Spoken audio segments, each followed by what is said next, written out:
Hello students, in this video we will study preparation and properties of acids. Now come to various methods of preparation.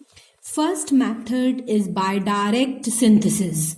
Direct synthesis means simply the two elements they combine and results in the formation of acids. For example, hydrogen plus chlorine, it gives HCl.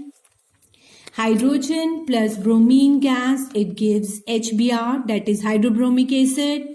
Hydrogen plus sulfur, it gives hydrogen sulfide, which is a acid and has a smell of rotten egg-like. Second method is by the action of water on non-metallic oxides or acidic oxides. As you know students, metallic oxides are basic in nature and non-metallic oxides are acidic in nature.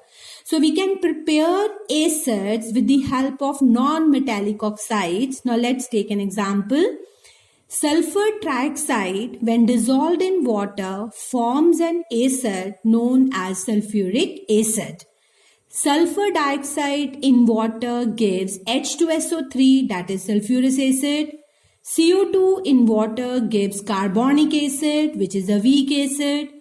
P2O5, that is phosphorus pentoxide, when dissolved in water give phosphoric acid.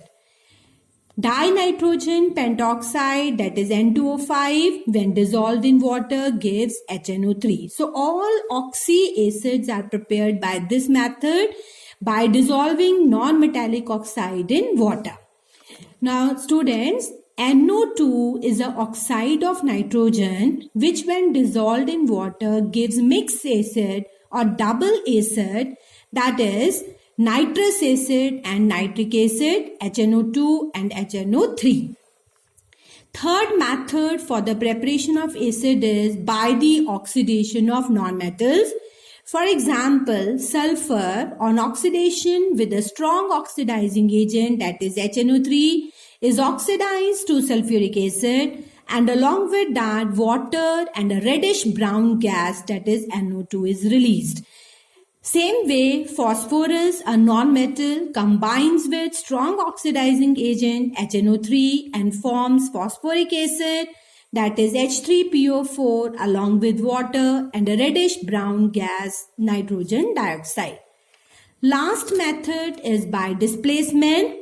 By this method, we can prepare a volatile acid from a non-volatile acid. For example, chloride of sodium when combined with a less volatile acid, that is sulfuric acid, partial replacement occurs and results in the formation of an acidic salt, that is NaHSO4. Along with that, volatile acid is prepared, HCl. Same way, when sodium nitrate combines with sulfuric acid, it forms NaHSO4 plus a volatile acid HNO3. Students, how this reaction takes place, let's see. Sodium chloride, we may write NaCl, and sulfuric acid we can write like this, one and the same thing, H2SO4. Now what happens? Hydrogen of sulfuric acid combines with the chlorine and results in the formation of HCl, and along with that sodium will combine with HSO4 and result in NaHSO4. Same way, we will take nitrates also, NaNO3 plus sulfuric acid, we may write like this also. Same way, hydrogen of sulfuric acid will combine with NO3 and results in HNO3, and along with that sodium will combine with HSO4 forming NaHSO4. Students, keep in mind that in this reaction the temperature should be less than 200 degrees Celsius. Now come to the next part, properties of acid, next topic. So first, the physical property. Under this, first point is taste. As we have already done in the previous video, that is, acids have sour taste, and mineral acids like sulfuric acid, nitric acid are highly corrosive in nature. so they should not be tasted. Now there are certain physical states. Some of the acids are in solid state, some are in the liquid state. Solid acids are boric acid, oxalic acid, tartaric acid, citric acid and phosphoric acid. On the other hand, acetic acid, formic acid, carbonic acid, hydrochloric acid, nitric acid and sulfurous acid, these are volatile acids and in the liquid state. Volatile acid means they easily evaporate. Then last one, sulfuric acid. It is non-volatile acid which does not evaporate easily, but it is in the liquid state. Now third physical property is effect of skin.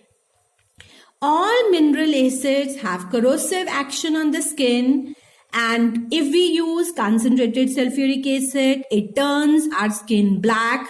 With concentrated HNO3, color of the skin changes to yellow, and with concentrated HCl, the color changes to amber. And carbonic acid, which is a mineral acid, is not corrosive, and even this carbonic acid is present in our food stuff, for example in cold drinks. Now fourth point, acids change the color of the indicators. Indicator definition I told you before also. What are indicators? Indicators are the chemical substances which changes its color in acidic as well as basic medium. For example, litmus indicator. Litmus indicator is a natural indicator which is obtained from lichens on dissolving in distilled water. There is another natural indicator known as red cabbage, and it remains red in color in the acidic solution but turns to green in the basic solution. One more natural indicator is there, olfactory indicator. Olfactory basically tells us that when we add acid or basic solution, the smell of the substance it changes. For example, onion, vanilla and clove oil. Onion has a characteristic smell, everybody knows, but when a basic solution like sodium hydroxide is added to the cloth strip treated with onion, the onion smell cannot be detected.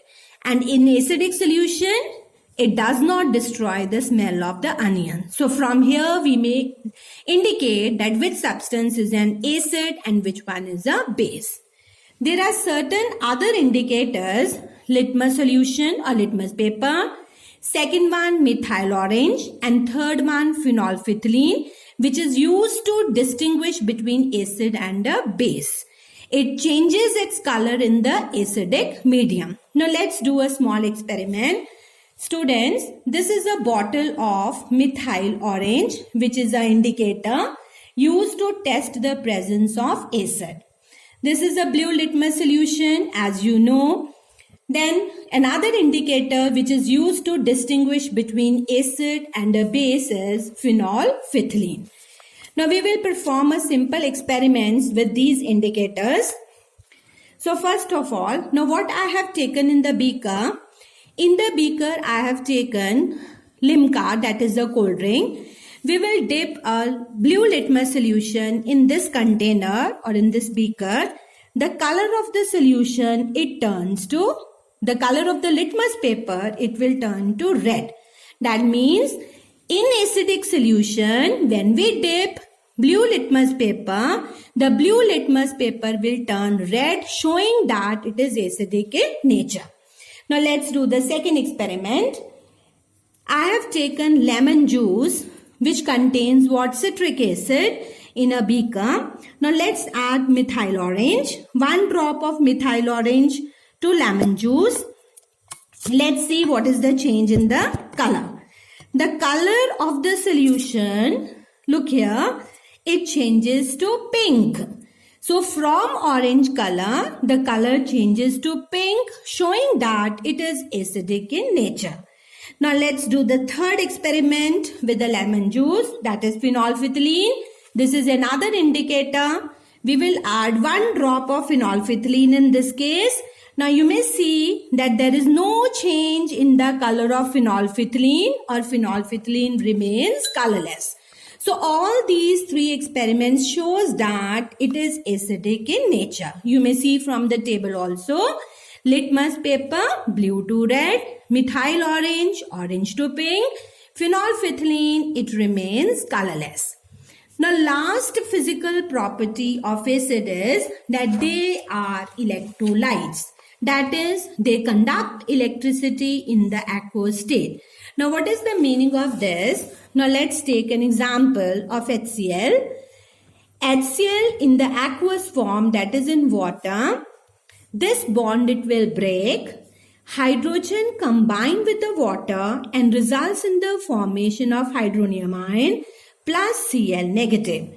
Or you may say acid when dissolved in water results in the formation of ions, and due to the formation of ions they behave as a good electrolyte. Or you may say when we pass electric current through two electrodes, cathode and anode, this positive ion will move towards cathode and this negative ion will move towards anode and behaves as a good conductor of electricity. So this finishes with the physical properties of acids.